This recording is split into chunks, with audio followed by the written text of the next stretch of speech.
La parola di Gesù è forte oggi, Guai al mondo per gli scandali. Gesù è realista. Jezusova beseda danes je močna, kaj ne? Gorje sveto zaradi pohujšanj. Jezus je realist, ko pravi, pohujšanja sicer morajo priti, toda gorje človeku, po katerem pride pohujšanje.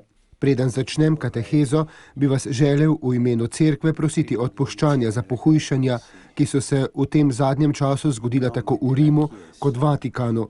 Prosim vas za odpuščanje. Vi chiedo perdono.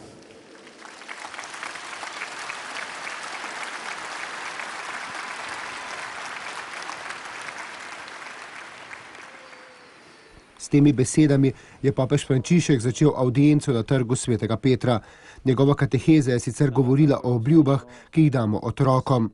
Ob koncu splošne avdience pa je papež še spomnil na svetovni dan za vračanje skrajne revščine, ki bo v soboto 17. oktobra. Dan želi spodbuditi k večjemu prizadevanju za odstranjevanje skrajne revščine in diskriminacije ter za zagotovitev, da bo vsak lahko v polnosti uveljavljal svoje temeljne pravice.